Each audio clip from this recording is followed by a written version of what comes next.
ولا تكونوا كالذين تفرقوا واختلفوا من بعد ما جاءهم البينات وأولئك لهم عذاب عظيم.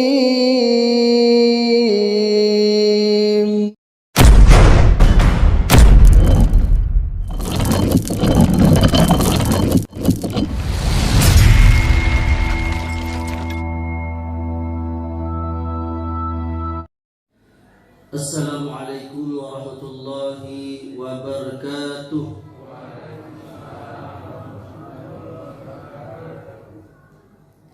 Innal hamdalillah nahmaduhu wa nasta'inuhu wa nastaghfiruh wa na'udzu billahi min shururi anfusina wa min sayyiati a'malina.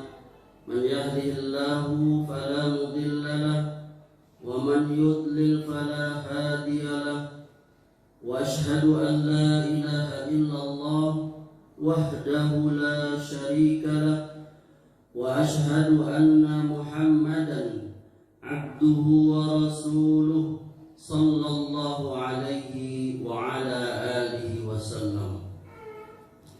Ayahanda dan ibunda serta saudara dan saudariku dan anak-anak sekalian, para pengurus dan jamaah Masjid Al-Mujahidin yang saya cintai dan saya muliakan. Alhamdulillah Rabbil Alamin, Allah masih memberikan kepada kita nikmat sehat, nikmat waktu luang, dan nikmat hidayah Islam dan iman, sehingga kita masih dapat melangkahkan kaki kita ke masjid yang kita cintai ini. Apa kabarnya ayahanda ibunda? Semoga kita semua senantiasa dan keluarga kita diberkahi oleh Allah, dan Allah wafatkan kita semua dalam keadaan iman dan Islam. Amin ya rabbal alamin. Ayahanda dan ibunda jamaah rahimakumullah, judul atau tema saya pada pagi hari ini di pekan keempat bulan November 2024 ini adalah tentang firqah atau kelompok-kelompok yang ada di dalam Islam. Kita sudah beberapa kali membicarakan tentang kelompok-kelompok ini. Maka pada kesempatan kali ini saya akan menyampaikan, atau lebih tepatnya membacakan tentang satu kelompok yang familiar di kita. Mungkin pernah kita lihat juga di sekitar kita, karena kelompok ini hampir di setiap provinsi ada wilayah atau cabangnya ya. Kelompok yang kita maksud itu adalah LDII, yakni Lembaga Dakwah Islam Indonesia. Sumber pengambilan saya yakni buku yang diterbitkan oleh MUI Pusat yang berjudul Buku Pembinaan LDII Menuju Paradigma Baru Berdasarkan Wasatiyatul Islam. Ini bukunya.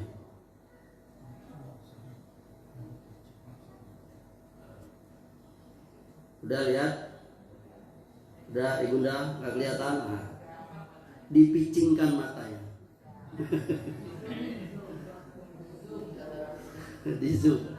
di zoom. Namun sebelum kita menyampaikan atau lebih tepatnya membaca buku yang diterbitkan atau dikeluarkan Majelis Ulama Indonesia Pusat, saya akan membacakan yakni apa itu LDI ya. Saya telah membaca beberapa buku yang ditulis oleh para penulis Indonesia perihal tentang aliran atau kelompok LDI ini. Namun sebelumnya, tujuan daripada kita membahas tentang ini dan juga kelompok yang lain, perhatikan, bukan untuk menjustifikasi atau langsung menuduh orang per orangnya, bukan. Akan tetapi ini adalah sebagai penjelasan mana yang benar, mana yang salah, agar kita tidak terjerat kepada yang salah dan kita mengikuti yang benar.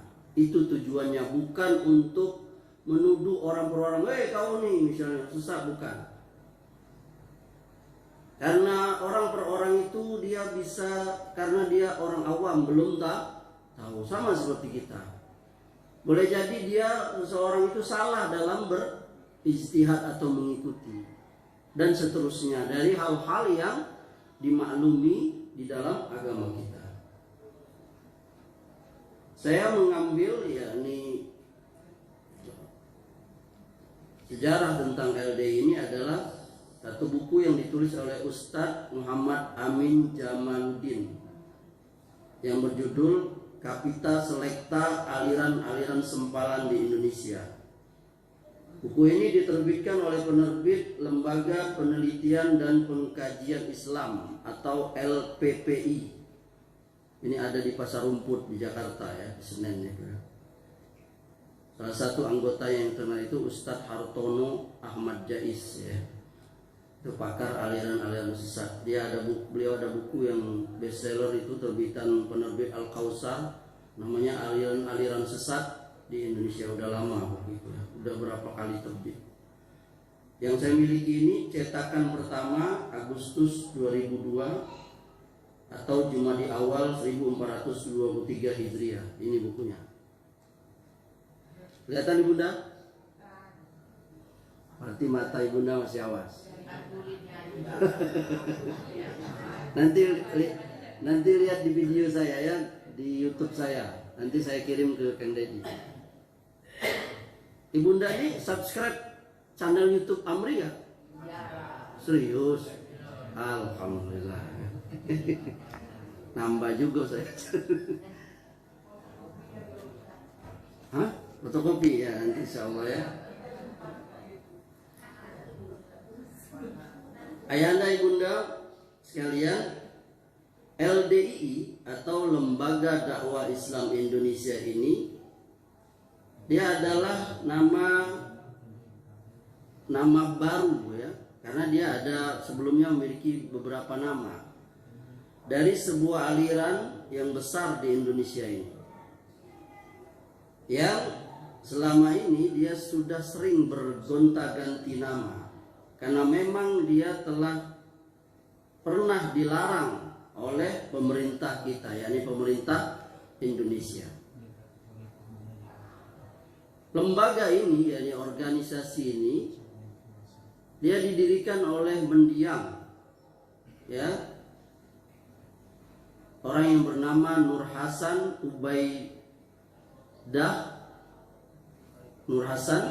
Ubaidah Lubis. Ini orang sering salah. Lubis itu dianggap dia orang marga Tapanuli, padahal bukan, dia orang Jawa. Lubis itu kenapa? Ya ini maksudnya luar biasa. Jadi karena dia dianggap sebagai orang hebat, dikasih gelar Lubis. Bukan dia marga orang Tapanuli atau orang Batak, bukan. Ya. Nah, pada awalnya LDI ini bernama yakni Darul Hadis. Darul Hadis itu kalau bahasa Indonesianya rumah hadis lah. Ya, ini pada tahun 1951, udah lama ya. Kalau 51 berarti 6 tahun sesudah Indonesia merdeka dia bikin organisasi ini. Karena ajarannya meresahkan masyarakat Jawa Timur pada saat itu di Jatim, Maka Darul Hadis ini dilarang oleh Pakem. Apa itu Pakem? Pengawas aliran kepercayaan masyarakat. Itu di setiap provinsi ada Pakem. Biasanya kalau ada melihat aliran-aliran, kelompok-kelompok, pemahaman-pemahaman, itu Pakem yang bersama kerjasama dengan yang barangkali Kesbangpol, kepolisian, kejaksaan, dan seterusnya. Ya, jadi dilarang oleh Pakem, pengawas aliran kepercayaan masyarakat Jawa Timur. Nah, setelah dilarang, yakni nama Darul Hadis ini, dia berganti nama dengan Islam Jamaah. Nah, jadi nama kedua dia. Nah, ketika dia berubah menjadi yakni Islam Jamaah, itu ternyata banyak juga orang yang terpengaruh. Sampai kita ketahui bersama, kalau kita baca-baca dari literatur tentang kelompok ini, bahkan banyak juga yakni apa bahasanya, seleb lah, artis yang masuk ke lembaga itu.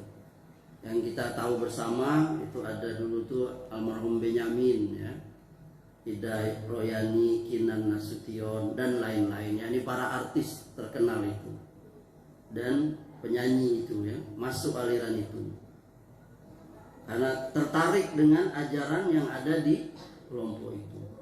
Nah, karena ajaran ini, yakni apa yang ada diajarkan di aliran ini, yakni membuat resah masyarakat, bahkan sesat, terutama di Jakarta waktu itu, ya, maka aliran Islam Jamaah ini secara resmi dilarang di seluruh Indonesia berdasarkan dari SK atau Surat Keputusan Jaksa Agung Republik Indonesia, Jaksa Agung RI, itu nomor Cap keputusan 08-10.D-A-10.197 tanggal 29 Oktober 1971.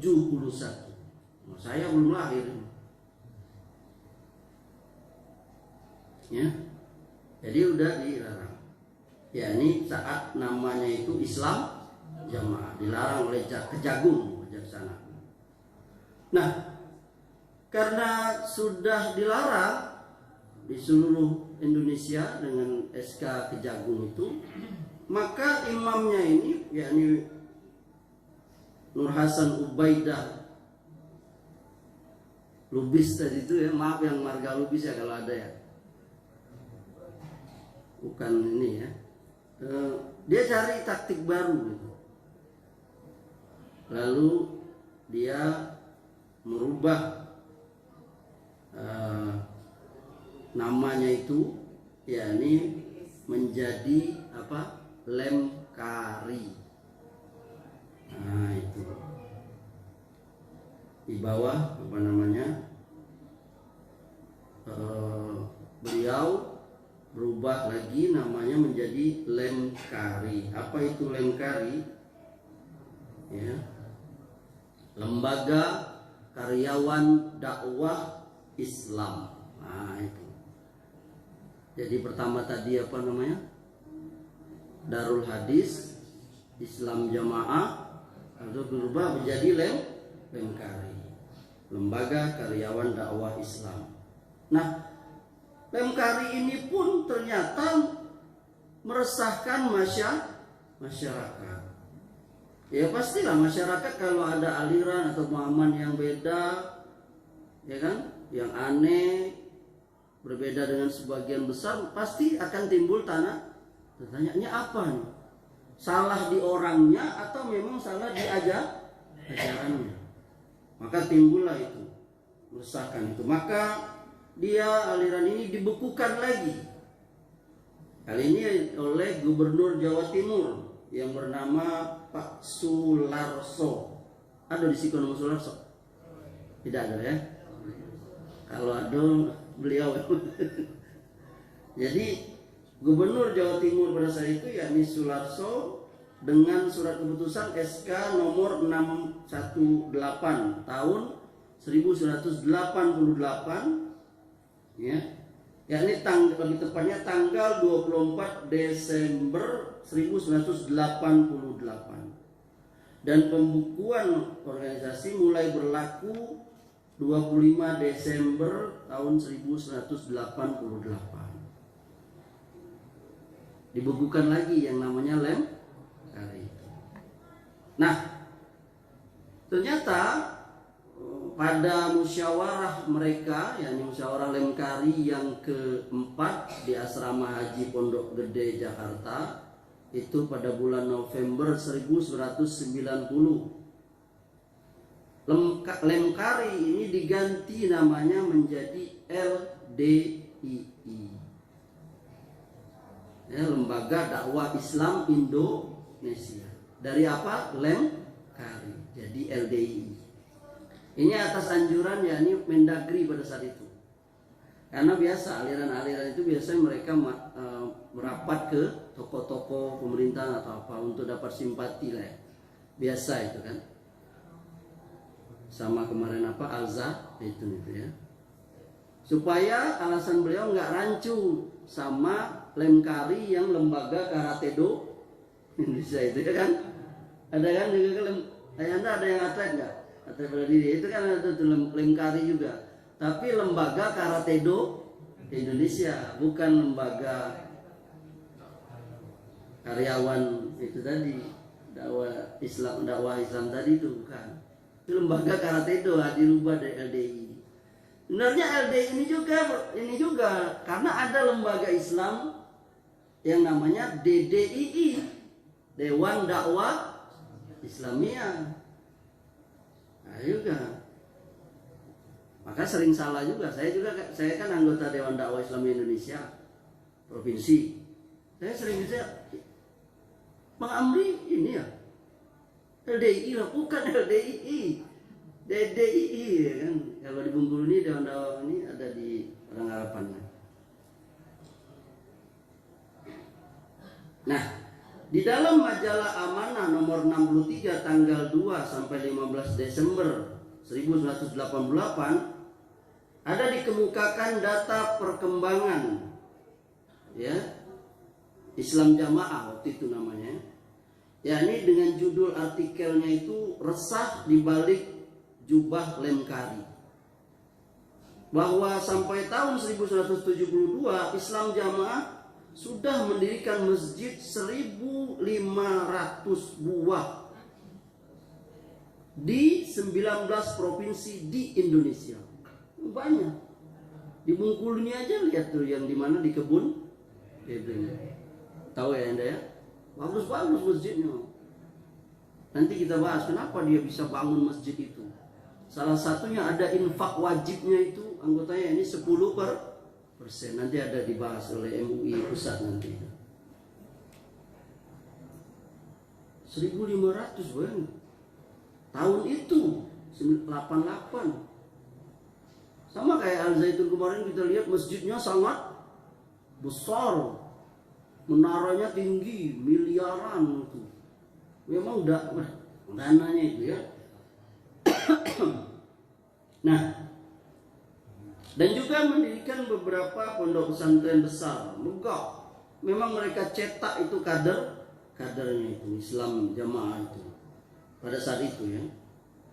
Bahkan mereka sudah punya Dewan Pimpinan Daerah DPD sebanyak pada saat itu ya 26 DPD di setiap provinsi, dan memiliki masjid yang lebih banyak lagi di Indonesia. Nah, di masjid mereka ini kalau ada orang yang sholat di luar kelompok mereka, ya, maka bekas tempat sholatnya itu dicuci kembali oleh mereka karena mereka menganggap najis. Ya. Mereka berkeyakinan seperti itu.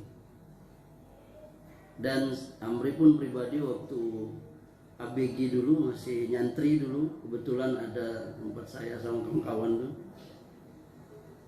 Ya kawan-kawan gue bandel juga lah kan. Itu ada masjid LDI di dekat tempat kami belajar. Kami sengaja sholat di situ. Jangan bareng kata teman tuh. Kita gantian aja biar mereka susah nyuci. Ya Allah. Tidak, ini nakal ABG pada saat itu ya. Waktu itu kita udah, kenapa nih masjid tuh? Kelihatan benar kita habis sholat itu. Jangan kan mereka nggak pakai apa? Karpet. Itu hanya apa? Lantainya saja. Ya. Bahkan gerakan LDI ini sudah ada mereka perwakilannya di luar negeri. Di sini disebutkan ada di Amerika, Suriname, Australia, New Zealand, bahkan ada di Mekah sampai. Gitu ya. Pada saat itu, apalagi sekarang barangkali ya. Apa pokok-pokok ajaran Islam Jamaah atau LDI atau Lenkari? Ini bisa kita sebutkan ya, mungkin nggak bisa sebut semua atau sebagiannya saja. Ada beberapa penyimpangan di antara mereka, bahkan kesesatan. Itu pertama, mereka menganggap orang Islam di luar kelompok mereka adalah kafir dan najis, bahkan termasuk keluarganya, termasuk orang tua mereka sendiri. Itu doktrin mereka. Dan itu bisa dibuktikan, nanti MUI membuktikannya di kitab-kitab mereka. Yang kedua, kalau ada orang di luar kelompok mereka yang sholat di masjid mereka, maka bekas tempat sholatnya itu dicuci karena dianggap najis. Yang ketiga, wajib taat kepada pimpinannya, yakni amir atau imamnya itu.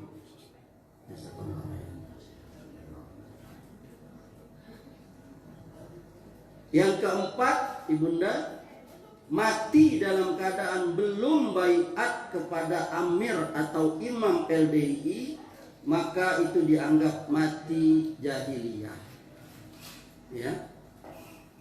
Yang kelima, Al-Quran dan hadis yang boleh diterima itu adalah Al-Quran hadis yang manqul. Apa itu manqul? Yakni yang keluar dari mulut imam atau guru mereka atau amir mereka itu, yang diucapkan oleh mulut-mulut orang-orang di luar imam atau amir mereka, maka haram diikuti. Maka kalau mereka ngaji, mereka pakai Al-Quran yang kayak gitu tuh. Nanti mereka terjemahkan lewat amirnya itu di pengajian itu, ditulisnya, dicoret-coretnya. Itu. Mereka nggak mau misalnya pakai Al-Quran terjemahan Kemenak misalnya, atau Al-Quran terjemahan penerbit-penerbit yang ada. Nggak mau. Mereka hanya pakai ini bahan manqul dari gurunya itu. Nggak mau pakai yang lain. Jadi menutup diri. Ya, ilmu itu ya. Yang keenam, haram mengaji Quran hadis kecuali kepada imam atau amir mereka. Yang ketujuh, bahkan ya dikatakan dosa bisa ditebus kepada amir atau imam itu. Nah, bahkan besarnya itu, tebusan itu sesuai dengan dosanya. Berarti makin besar dosa, makin besar tebusannya. Ini kayak ada agama di luar Islam ya. Kemudian yang kedelapan, harus rajin bayar infak, sedekah, zakat kepada amir atau imam mereka. Ya. Dan haram mengeluarkan infak zakat itu kepada selain mereka. Lihat itu. Makanya dikatakan pimpinannya itu Nur Hasan itu kaya sekali. Ya karena dia berhasil mengumpulkan dana orang itu. Dan memang ibunda sekalian, kalau kita lihat hampir seluruh aliran-aliran sesat itu rata-rata semuanya UUD. Apa tuh ibunda? Ujung-ujungnya duit. Coba sebutlah aliran mana. Pasti udah. Ya, ini mengeruk kepentingan ekonomi pribadi dari pengikutnya semua itu. Aliran-aliran yang menyimpang. Coba si A misalnya dan seterusnya ya. Rata-rata ya.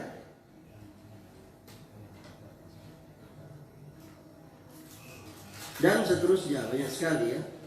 Termasuk juga mereka mengharamkan yakni sholat di belakang yang jadi imam itu yang bukan dari kelompok mereka. Jadi nggak sah. Kalaupun misalnya terpaksa karena memang nggak bisa ngelak lagi dan semacamnya, nggak usah berwudu sampai seperti itu. Karena mereka menganggap nanti sholatnya itu harus diulang. Dan mereka kalau mau sholat jamaah, mereka jadi imamnya.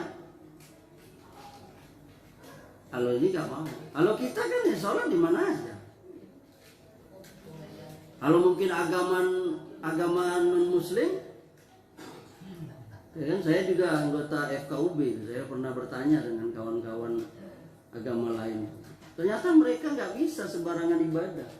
Ya ini mereka kalau ibadah di tempat ibadah ya itulah. Betul nggak ya Anda? Ini yang pernah ini benar kan dok? Benar kan dok? Nah, jadi mereka misalnya di mana mau gereja atau apa ya di situlah. Kalau kita masjid mana aja ya kan? Betul nggak ya Anda? Mau masjid Istiqlal sholat, mau masjid Baitur Rahman, Baitur Rahim, masjid di Medan, masjid Mujahidin, masjid di mana aja kita sholat ya kan? Nggak ada. Woi, Seramrika, orang Simbah Pantai tidak boleh sholat sikut.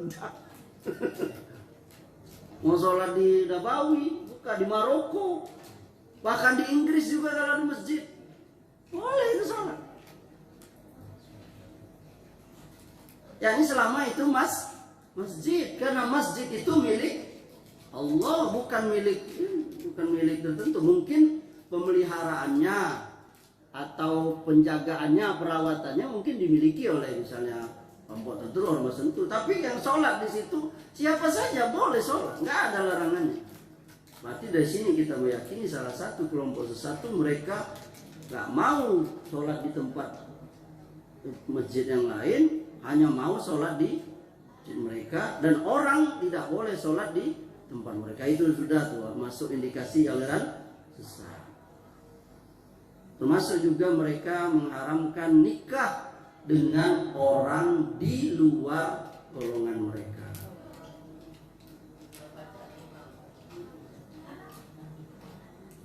Itu jadi mereka nggak mau, karena dia akan sulit kalau menikah, terutama perempuannya nikah dengan laki-laki di luar kelompoknya, karena pasti akan terjadi hal-hal yang tidak diinginkan. Sampai dikatakan berikutnya itu kalau bertamu ke rumah mereka itu maka tempat kita itu dibersihkan, dianggap najis. Sampai ada sering cerita yang kita orang bertetangga dengan kelompok ini, kalau ngangkat pakaiannya itu kalau hujan mereka tidak mereka sampai seperti itu, karena hulunya mereka, pemahaman mereka terhadap yang namanya toharoh atau kebersihan. Jadi mereka menganggap orang yang pahamnya berbeda mereka itu najis. Itu kalau kita bahas tentu panjang sekali, luas sekali ya. Dan Nur Hasan Ubaidillah ini, Imam Lingkari atau LDI ini, beliau meninggal tanggal 31 Maret 1982. Itu dalam kecelakaan lalu lintas di Jalan Raya Tegal Cirebon. Dia pakai mobil Mercy Tiger B8418 EW. Ini bertabrakan dengan truk Fuso pada pukul 3 siang ketika dia ingin menghadiri kampanye satu ormas politik di lapangan Banteng di Jakarta tahun 1982. Mercy Tiger warna merah yang dia naiki itu diceritakan dalam surat kabar itu, yakni terbang dan terjungkal masuk sawah. Nah itu ya. Itu sekelumit yakni sejarah, yakni pendiri dan pemahaman-pemahaman yang ada di mana? Di LDI.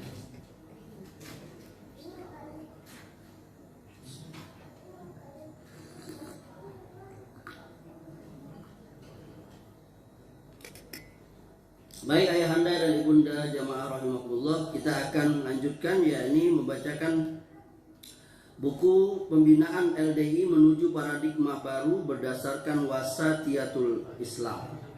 Buku ini dikeluarkan oleh Komisi Pengkajian Penelitian dan Pengembangan KPPP dan Lembaga Pentasih Buku dan Konten Keislaman atau LPBKI.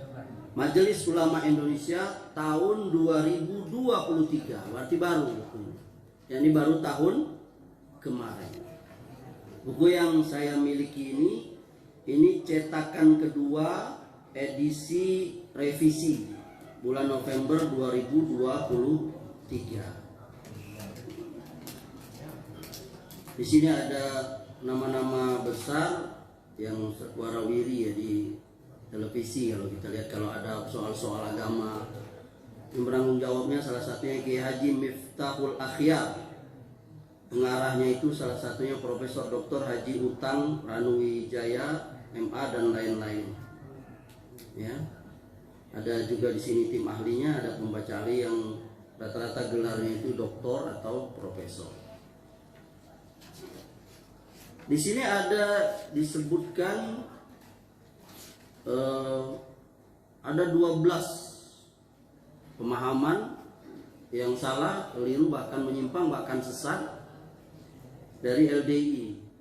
Di sini Majelis Ulama Indonesia, Komisi Penelitian dan Pengembangan dan fatwanya itu, dia membuat ini dengan cara dipaparkan pemahamannya, lalu menguraikan pemahaman LDI-nya terlebih dahulu, kemudian baru diluruskan, yakni dibantah dengan pemahaman menurut pemahaman paradigma wasatiyatul Islam. Nah, ini bagus sekali ya. Di sini ada 12 poin, barangkali mungkin nggak bisa kita baca semuanya ya, paling enggak mungkin 1-2 ya. Bab pertama, poin yang pertama itu tentang berjamaah atau al-jamaah. Pemahaman LDI, apa pemahaman LDI tentang hal ini? Pemahaman LDI tentang arti atau makna jamaah atau berjamaah menurut LDI adalah mengikuti atau menetapi, beramir, berbaiat, bertaat karena Allah dengan tujuan murni ingin masuk surga, selamat dari neraka. Kemudian muncul kewajiban berjamaah, beramil, berbaiat dan bertaat kepada imam jamaah. Artinya mereka ada dalilnya. Dalilnya mereka itu adalah hadis, sesungguhnya tidak ada Islam kecuali dengan berjamaah. Dan tidak ada jamaah kecuali dengan beramir. Dan tidak ada beramir kecuali dengan taat. Jadi kata la Islam illa bijamaah dalam hadis tadi itu, dalam riwayat itu dimaknai atau dipahami atau diyakini orang LDI bahwa Islam seseorang itu tidak sah kecuali dengan menetapi jamaah seperti kelompok mereka. Nah, itu yang dipahami. Maka menetapi jamaah mereka, ini LDI itu adalah syarat sahnya Islam. Ya.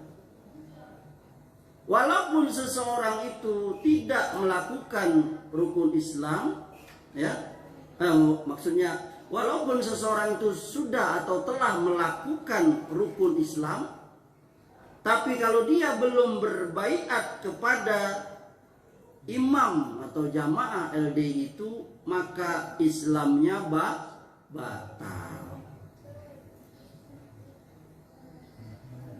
Nah, ini dikatakan oleh MUI Pusat di buku ini. Jadi pengertian berjamaah itu yang kita baca itu ada dalam materi nasihat itu berbahasa Indonesia tapi dengan tulisan Arab Pegon. Arab Pegon itu ayat dia tulisan Arab tapi sebenarnya bacaannya baca Indonesia, bacaan Indonesia. Cuma ditulis pakai huruf Arab. Kalau istilah kita tuh Arab Melayu.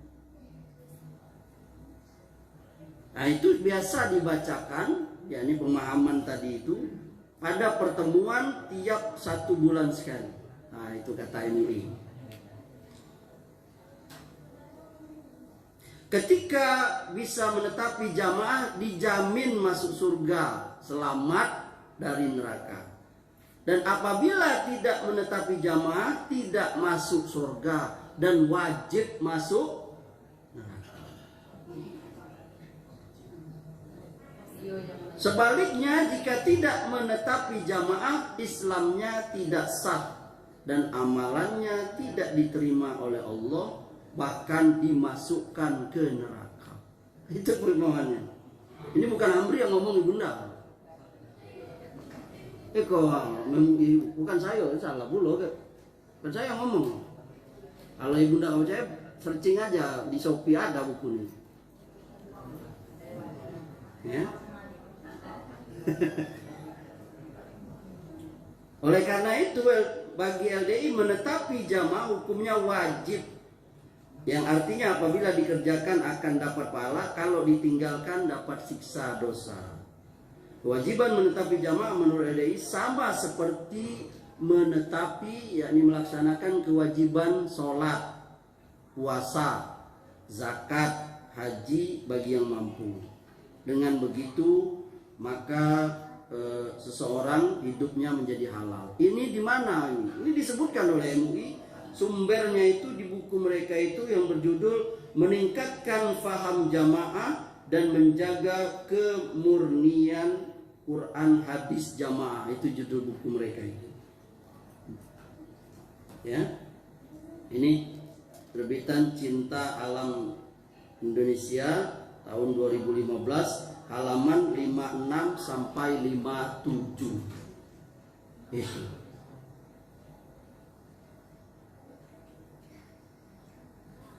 Termasuk dalam paham mereka ini adalah semua jamaah dalam rangka menetapi, membawa, menyiarkan, memperjuangkan Quran hadis versi jamaah mereka di tengah-tengah masyarakat haruslah disertai dengan fatonah, bitonah, biduluhur. Nah, nanti itu untuk ada pembahasannya. Salah satunya mereka bohong, ya kan? Takiyah kalau bahasanya ada di poin kesekian di buku ini ya. Jadi bagi LDI juga orang yang telah keluar dari kelompok mereka maka dianggap murtad. Saya ada tetangga dulu di Taman Mini yang dia mantan LDI, dan dia begitu dia dapat hidayah, dia keluar dari itu, dan dia bapak itu langsung cerita dengan saya. Dia dikejar-kejar oleh orang LDI itu, bahkan diancam mau itu tadi persekusi atau apa, bahkan mau dihabisi gitu. Sampai seperti itu ya. Maka bantahannya oleh MUI dari pemahaman salah mereka tentang jamaah tadi, kata MUI ya di buku ini, kata jamaah atau berjamaah, al-jamaah ya, itu kalau menurut yang ada di Kamus Lisanul Arab atau kitab Mukhtar al-Sohiha dan Kamus al-Muhit, itu berarti berasal dari kata jamaah. Artinya mengumpulkan sesuatu dengan mendekatkan sebagian kepada yang lain. Nah, jadi makanya sholat jamaah itu kan, makanya kita jamaah itu mengumpulkan, dekat. Ya. Kata jamaah juga berasal dari kata ijtima. Apa itu ijtima? Perkumpulan, yang merupakan antonim atau lawan dari kata tafarruq, perpecahan atau perceraian. Yang juga lawan dari kata firqah, yakni perpecahan. Jamaah adalah sekelompok orang yang banyak dan dikatakan juga sekelompok manusia yang berkumpul berdasarkan satu tujuan. Selain itu, kata jamaah juga berarti kaum yang bersepakat dalam suatu masalah. Nah, ini di kitab kamus yang kita sebutkan. Yang kedua, bantahan dari MUI terhadap pemahaman LDI ini, kata jamaah juga mengacu pada arti menjaga kebersamaan dan kerukunan. Oleh karena itu, berkaitan dengan makna ini, ya, Abu Mansur Al-Baghdadi dalam kitabnya Al-Farqu Baina Al-Firaq menjelaskan penjagaan Allah terhadap ahlus sunnah dari sikap mengkafirkan antar sesama. Ya, mereka golongan yang selalu menjaga kebersamaan dan keharmonisan, yakni jamaah. Yang melaksanakan kebenaran Allah Subhanahu wa taala selalu menjaga kebenaran dan pengikutnya sehingga tidak terjumus ke dalam ketidakharmonisan dan pertentangan. Ayahanda dan ibunda yang dimuliakan Allah. Yang ketiga, bantahan dari MUI, kata jamaah itu secara istilah itu adalah kelompok kaum muslimin dari para pendahulu. Itu makna jamaah itu. Siapa itu? Sahabat, tabi'in, dan orang-orang yang mengikuti jejak kebaikan mereka sampai hari kiamat. Itulah yang dimaksud dengan jamaah. Jadi kalau kita ingin dibilang orang jamaah, caranya bagaimana ibunda? Kita mengikuti sahabat, tabi'in. Itu kita dikatakan jamaah. Yakni mereka berkumpul berdasarkan Al-Quran dan As-Sunnah. Dan mereka berjalan sesuai dengan apa yang telah ditempuh Rasulullah baik secara lahir maupun batin. Itu bukan seperti makna jamaah yang disebutkan oleh LD, yakni jamaah itu maksudnya jamaah mereka itu. Nah, ini pemahaman yang sempit. Kenapa? Karena kalau sudah paham seperti itu, maka akan masuk pemahaman yang juga nanti ada poin berikutnya, yakni menganggap kufur orang di luar kelompok itu. Ya.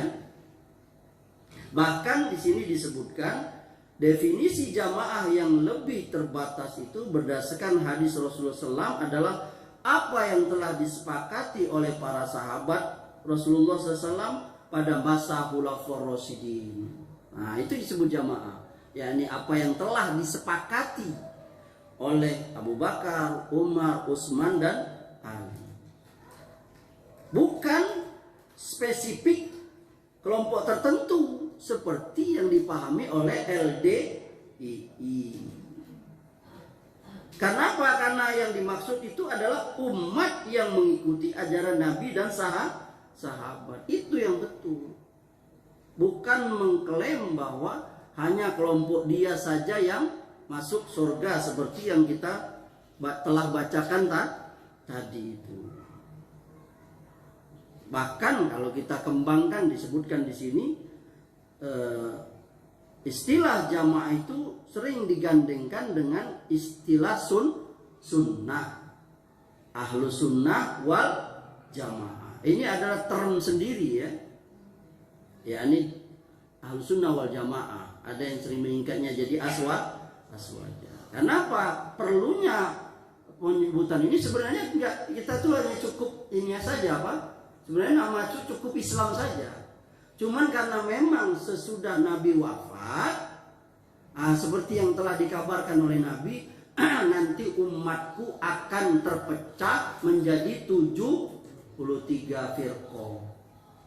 72 terancam neraka, 1 dijanjikan surga. Maka ulama membuat nama untuk satu nama itu dikenal Ahlus Sunnah wal Jamaah. Ahlus Sunnah itu apa? Yakni orang yang berpegang kepada sunnah. sunnah. Sunnah siapa? Sunnah Nabi dan para sahabat yang mengikuti Nabi. Jamaah apa? Ya jamaah kaum muslimin yang mengikuti mereka. Bukan itu. Kenapa nama ini dibuat? Supaya membedakan dengan kelompok sesat itu. Dulu sebenarnya zaman Nabi waktu hidup nggak butuh nama itu, cukup namanya Islam. Kenapa para ulama membuat nama Aswaja Al-Sunnah wal Jamaah itu? Supaya beda dengan kelompok yang sesat, misalnya kelompok Khawarij yang mudah mengkaperkan orang itu, atau kelompok Qadariyah yang menolak adanya takdir, Qadariyah dan Jabariyah, atau kelompok sesat yang lainnya. Makanya perlu nama itu. Kalau kita sudah semuanya sama seperti zaman Nabi masih hidup, maka nggak perlu nama Ahlus Sunnah. Sebenarnya cukup namanya siapa? Islam. Ibunda paham sampai sini? Nah, jadi jangan salah ya. Kenapa kita nggak namanya nama Islam saja? Kenapa ada tambah-tambahan Sunnah wal Jamaah? Karena ada pemahaman yang menyimpang. Baik, makanya kita ada khusus Amri di masjid kita ini, khusus pembahasan aliran-aliran itu. Karena aliran-aliran itu sudah menyimpang dari apa yang diajar oleh Nabi dan para sahabat. Bahkan ada sebagiannya yang keluar dari Islam. Saya lupa di masjid ini sudah saya bahas nggak? Misalnya Ahmadiyah, pernah nggak saya bahas? Lupa saya. Ahmadiyah belum ya? Belum saya bahasnya. Ahmadiyah itu ada dua. Ahmadiyah Al-Qadiani, Ahmadiyah Lahore. Nah, yang dikafirkan para ulama yakni Ahmadiyah Al-Qadiani, yang mereka mengangkat Nabi sesudah Nabi Muhammad yang namanya Mirza Ulama. Itu awal-awal abad ke-19 di India. Itu Sayyidul Ahmad laknatullah. Dia mengaku dia nabi, padahal ini menyelisihi yakni keyakinan Ahlus Sunnah wal Jamaah, yakni la nabiyya ba'di.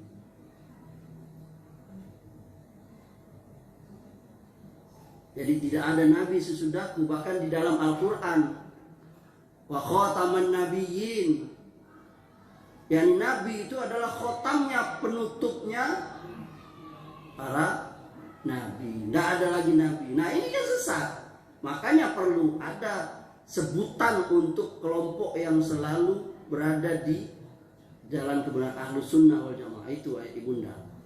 Kenapa Ibunda lagi tanya, kenapa Ustaz harus ada nama itu? Kenapa kita nggak cukup nama Islam saja? Supaya terbeda dengan kelompok. Karena kebanyakan kelompok sesat itu Ibunda, mereka dibuat namanya itu, salah satunya adalah dibuat dengan dasar nama pendiri mereka. Berarti Ahmadiyah tadi itu, makanya nama dari Mirza Ghulam Ahmad tadi. Dan berbagai macam kelompok itu dibuat namanya itu dari nama pendirinya atau dari kesesatan yang ada di kelompok itu. Khawarij itu asal katanya khoroja, yakni dia mengeluarkan diri dari umat muslimin. Dia mengeluarkan, tak mau berjamaah dengan kaum muslimin, mengkafirkan kaum muslimin. Kapan itu munculnya? Itu pada zaman Ali. Yani ketika Ali terbunuh, pada zaman Utsman terbunuh. Ketika perbedaan pendapat antara sahabat Ali dengan Muawiyah. Yani sahabat Ali berkata, angkat dulu pemimpin, baru kita selesaikan, yakni pembunuh Utsman. Berbeda dengan Muawiyah pada saat itu, dia karena Muawiyah itu sepupunya Utsman. Muawiyah berpendapat, yakni tangkap dulu pembunuh Utsman, baru kita pilih pemimpin. Mereka berbeda sampai mereka berperang. Kita kenal dengan sejarah Islam, ada perang Siffin dan perang Jamal itu. Ya, ini karena perbedaan ijtihad. Ali bilang tangkap dulu pembunuh Utsman, Muawiyah bilang, Ali bilang angkat dulu pemimpin, Muawiyah tangkap dulu pembunuh Utsman. Nah, itu muncullah yakni orang Khawarij yang dia tidak mihak Ali dan dia tidak mihak Muawiyah. dikafirkannya Muawiyah dan Ali. Khawarij ini sebenarnya sudah punah, tapi pemahamannya diwarisi oleh kelompok yang ada sekarang ini. Jadi aliran-aliran sempalan dalam Islam. Jadi ayahanda ibunda perlu kita ketahui, lihat, salah satu pokok kesesatan itu adalah mudah mengkafirkan orang selain kelompok dia. Ini bahkan sudah menjadi kesepakatan Majelis Ulama Indonesia. Dari 10 indikasi atau tanda kesesatan orang atau kelompok, salah satunya yang nomor 10 itu adalah mudah mengkafirkan orang atau kelompok yang ada di luar. Kalau ayahanda ketemu dengan orang atau kelompok mudah niat mengkafirkan orang, kafir itu dia udah masuk kesesatan. Nggak bisa kita sembarangan langsung mengkafirkan orang. Karena kalau langsung mengkafirkan orang, kata Nabi, siapa yang mengkafirkan seseorang tanpa ilmu, maka kekafiran itu akan kembali kalau nggak ada di orang itu. Kita boleh mengkafirkan kalau memang sudah jelas niat orang itu. Seperti orang di luar Islam ya jelas kita. Tapi kalau orang Muslim, bahkan sesama Muslim, boleh sesama sholat. Orang Khawarij itu gitu. Siapa yang bunuh Ali, membunuh Utsman? Itu orang Khawarij. Bahkan Utsman dibunuh di rumahnya sedang baca Quran, sampai Qurannya itu kena apa? Kena darahnya. Itu kelompok Khawarij. Karena memberontak itu. Gak setuju dengan keputusan itu. Nah, pemahaman itu terus, pengkafiran itu ada terus. Ada di Syiah. Itu Syiah itu mengkafirkan Ahlussunnah. Ada di tadi kelompok LDI tadi itu. yakni orang di luarnya kafir. Nah kita nggak boleh ibunda, Amri menasihati diri saya dan apalagi jadi ustaz, jangan mudah kafir itu, nggak boleh. Iya betul ada yang namanya surah Qul ya ayyuhal kafirun, betul, tapi langsung mentakyin, langsung tunjuk hidung orang Bapak Ahmad itu kafir itu nggak boleh. Kalau secara umum ya misalnya orang yang menyembah batu, sujud kepada pohon apa misalnya, sapi misalnya, itu kafir. Iya, secara umum, tapi langsung orang disebut tunjuk nggak boleh. Nah, ini kelompok LDI ini seperti itu. Maka dari sini saya ingin mendidik diri saya dan kita semua jangan mudah terprovokasi, yakni langsung menyesatkan orang, yang mengkufurkan orang itu tanpa bukti-bukti yang jelas. Dan bukan kita, para ulama, walaupun kita lihat orang itu terang-terangan melakukannya. Kenapa?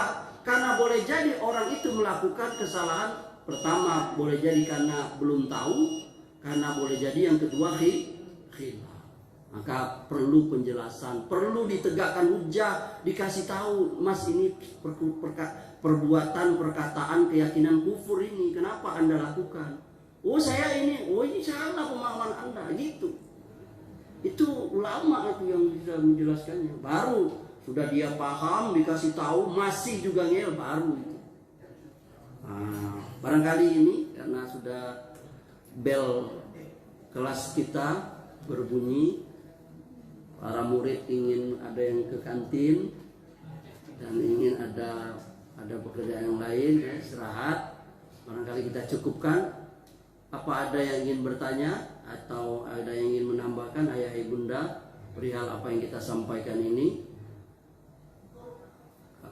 Kalau tidak ada, kita cukupkan. Semoga Allah Subhanahu wa taala memelihara kita dari pemahaman-pemahaman yang sesat dan menyesatkan. Dan Allah jaga kita, akidah kita dengan akidah yang lurus sesuai dengan Islam yang telah diajarkan oleh Allah Subhanahu wa taala melalui Jibril kepada Rasulullah SAW dan telah Rasulullah SAW ajarkan kepada sahabat beliau. Amin ya rabbal alamin. Demikian, subhanakallahumma wa bihamdika asyhadu an la ilaha illa anta astaghfiruka wa atubu ilaik. Wabillahi taufiq wal hidayah. Assalamualaikum warahmatullahi wabarakatuh.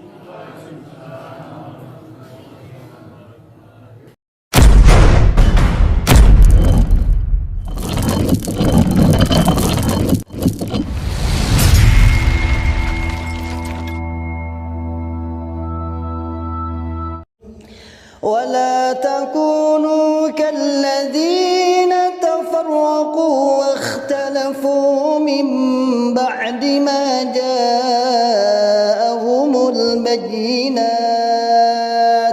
وأولئك لهم عذاب عظيم.